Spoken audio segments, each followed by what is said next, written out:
Hello Cancer, it's Loreen from Inside Readings with some interesting facts about the constellation of Andromeda that we um, have found ourselves in overall. But before I get into that, I just want to say thank you so much for subscribing to our channel, for giving me that part of you, and for supporting me, for inspiring me to carry on with passion and being there without a price tag and wanting anything in return. Um, I haven't had any comments from you, Cancer, with regards to the channel, and the support has been sort of minimal from your side as well. And I think this is because you're very emotional and ruled by the moon as well, and seek things possibly in a different way. But those of you that have subscribed, I am so grateful for you and for your heart, for coming from your heart and being part of the channel and inspiring me to grow and to move forward with it. So thank you so much for that. I thank you from the bottom of my heart. So what I wanted to discuss with you is the constellation of Andromeda. She's also known as the Chained Lady. It is in Greek mythology. So we've had a triple illumination of this constellation of Andromeda, starting in the zodiac sign of Aries, and it ends in the zodiac sign of Taurus. So why it is important is because this year is a very karmic year, and a karma about releasing things in Capricorn and Cancer, your sign, which also rules father and mother, which is karmic. It's ancestral karma from the past, karma from your environment that you've become accustomed to because you were born into that.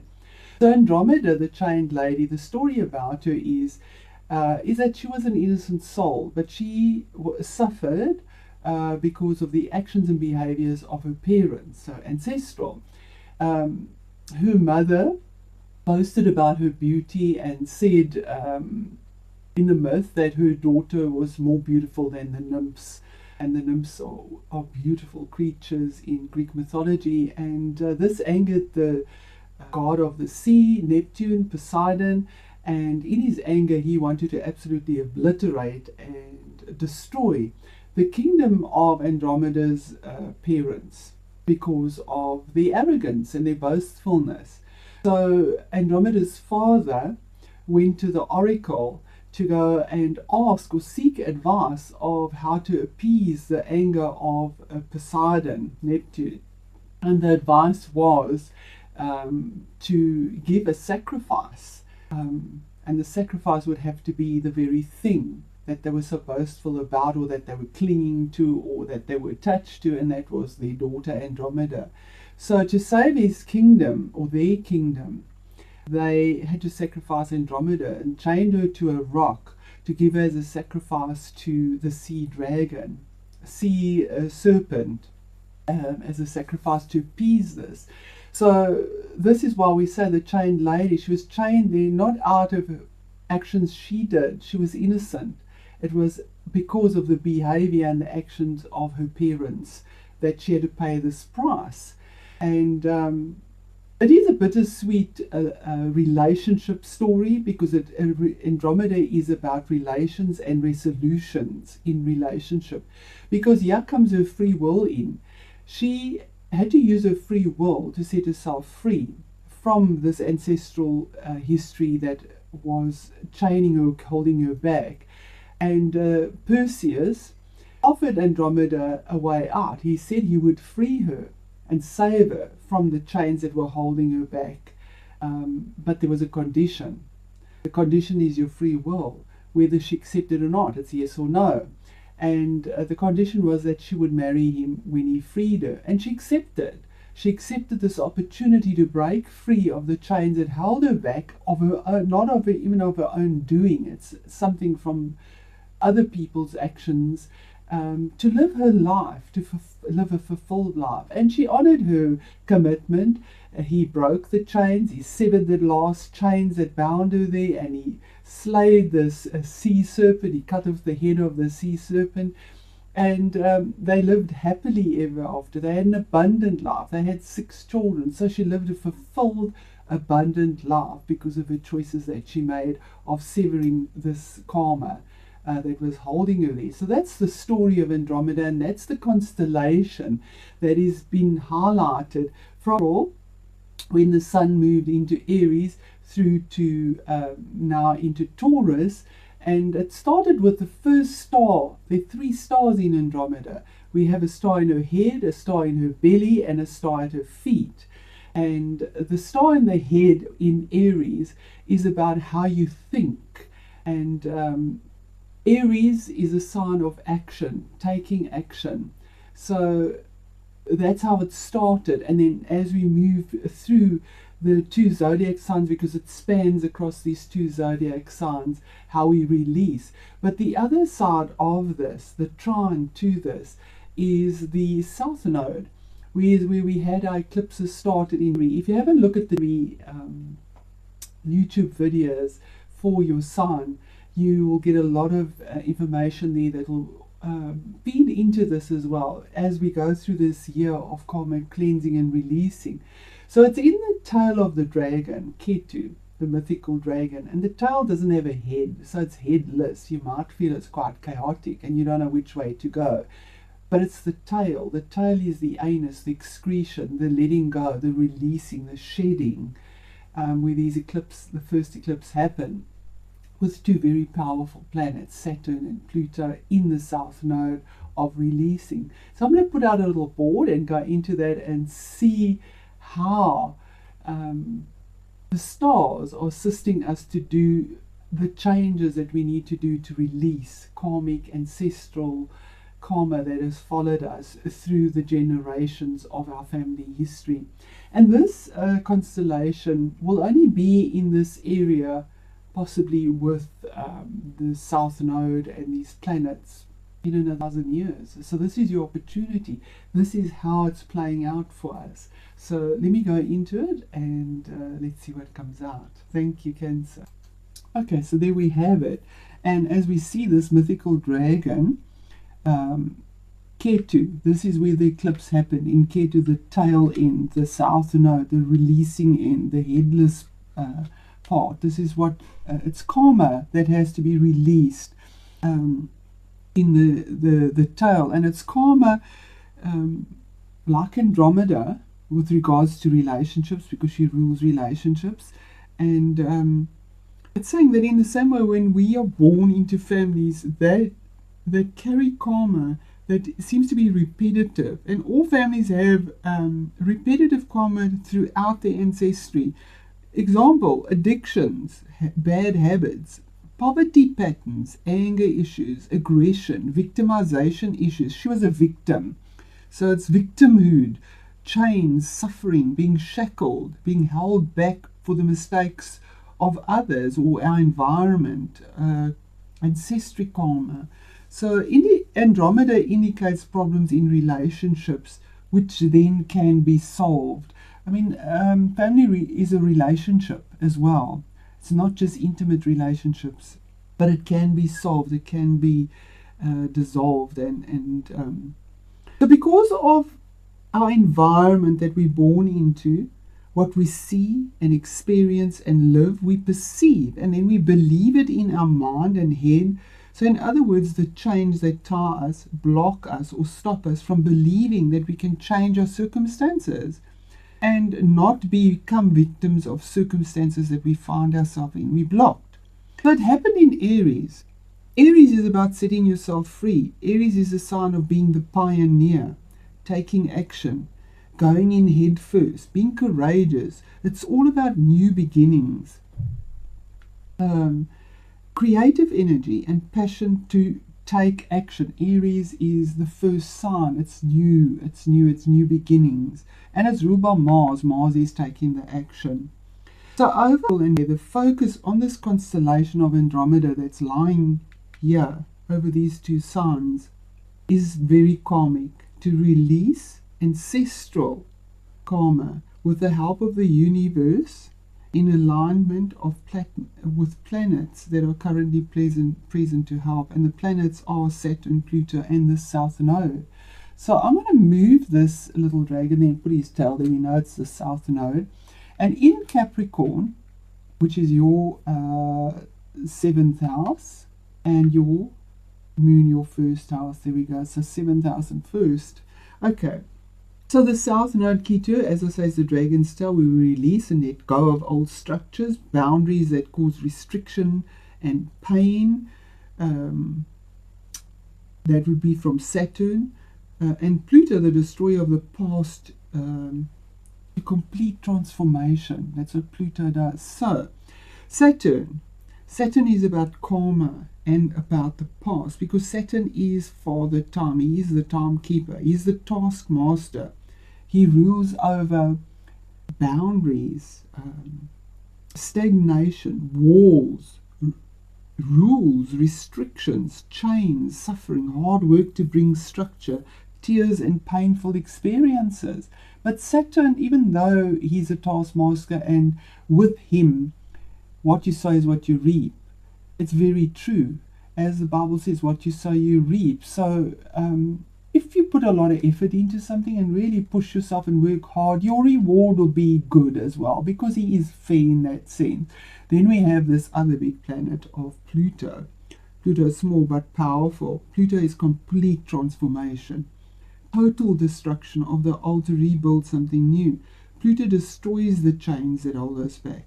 The ideas and the circumstances, the belief systems that we formed will be broken, so that new ideas for abundance in everything can be born. So any structures, all structures are falling down in areas of our life, and they can be anywhere from mental, physical, or even emotional. It can feel like total chaos because it has no head. It's the headless part of the dragon. But it's shedding that skin, excreting it, letting go. So the first moon lunation of this constellation of Andromeda, the first light that was shone on the star of Andromeda in her head, it's known as Alpha-Raz, and that was in her head, in Aries, was on the 5th of April. So it was a new moon. New moons bring new beginnings, fresh starts. And it happened in Aries because Aries would kickstart this process of breaking chains from ancestral past that has kept you stuck in situations and patterns through your thoughts, in your mind and in your head, because Aries is about the head.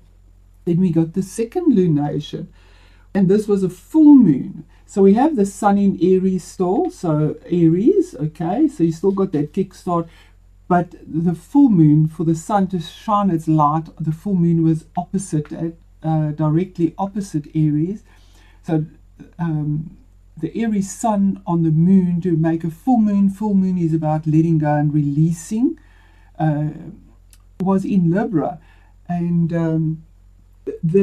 the star is called Mirak, and that star, the lunation of that, where the lunation was at the belly of this chained lady Andromeda. Now the belly is your navel. It's what ties you to your ancestry. When you're born, you are tied by your navel, your belly button. That's your tie to your parents, to your ancestry, to your history, to where you come from. So it fell on the belly of Andromeda and on the star of Mirak. That's the second star of this constellation, but also in the sign of Libra. And Libra is all about harmony in relationships, balance in partnerships, peace and justice. And what is just and fair, and is ruled by Venus, which wants value, something that has value. Isn't that just, it's a miracle, it's miraculous the way it just, how the universe is there to help us and just guide us. Our lives are written in the stars, it really is. And then we have this last lunation, the third and the ending of the lunation in this constellation of Andromeda. And it is in the sign of Taurus now. It is a new moon as well, so a new beginning, and it happens on the 5th of in South Africa, where I am, and the 4th in other parts of the world. So in Taurus, it falls at the feet of Andromeda now.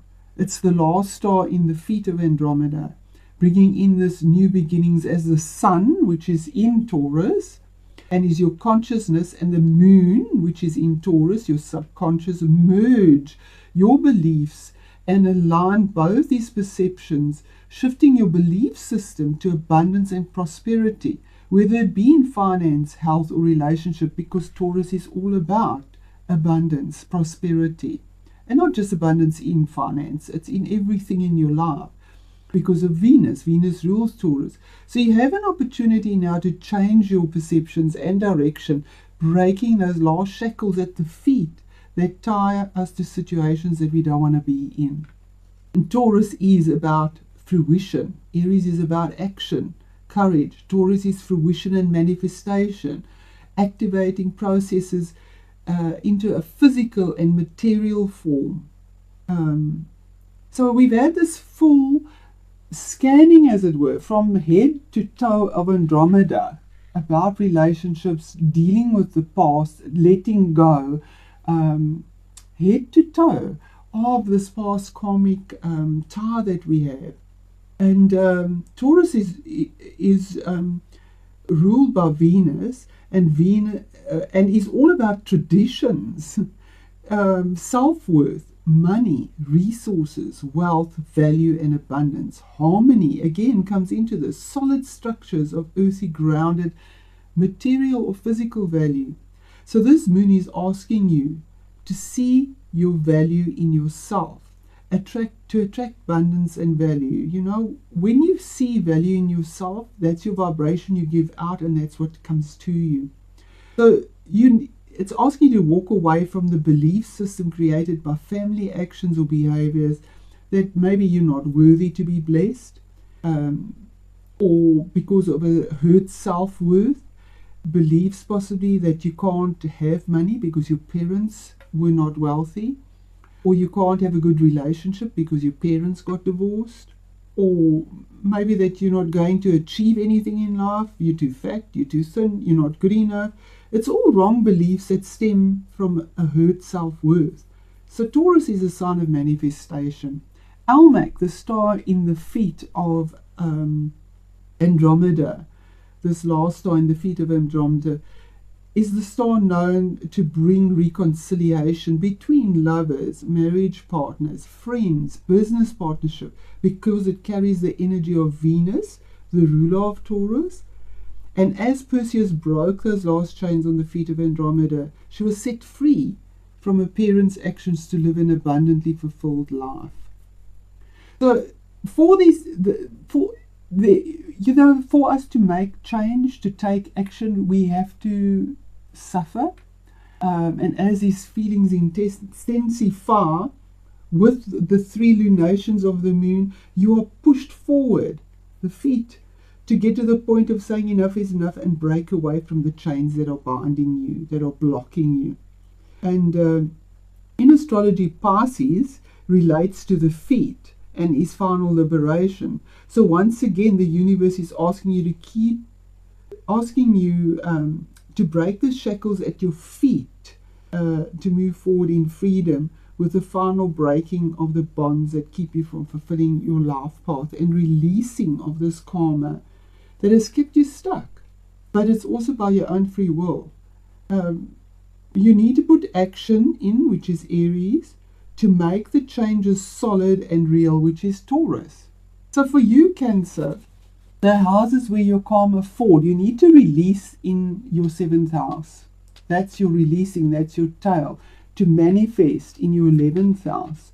So what it relates to, the new moon is in your 11th house. So you want new beginnings in your social house. 11th house is your social house of friends, social circles, wealth, gains house, long-term goals and dreams and desires.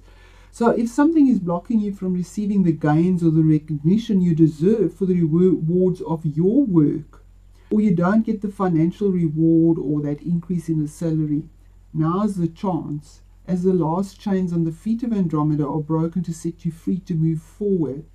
But you need to sacrifice something or let go of something in the 7th house, the South Node.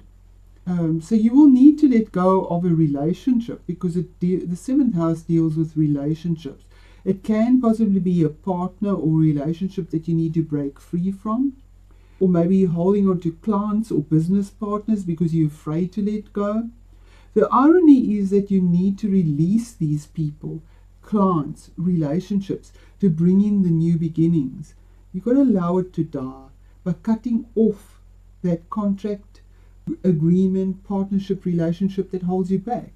New contracts and contracts will appear or manifest in your life that will be influential, or maybe they have good business skills and they'll have the right contacts to help you fulfill some dreams and desires for your long-term goals that you have. So if you've been stuck in the same social group who determine your state of abundance because of maybe constantly complaining about money, because Cancer have it in the money sector, or being negative about things, constantly, that things aren't working out for them, or they're besieged by problems, that's that victimhood state. You will vibrate in the same way, in a victimized state. So if you have good friends that are positive, ambitious, proactive, not in a victimized state, you will vibrate that way too, as the vibrations will inspire you.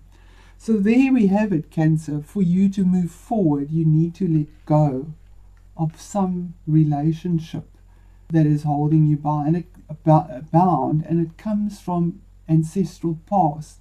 It is the house of father as well, Capricorn, where this is, and authority figures.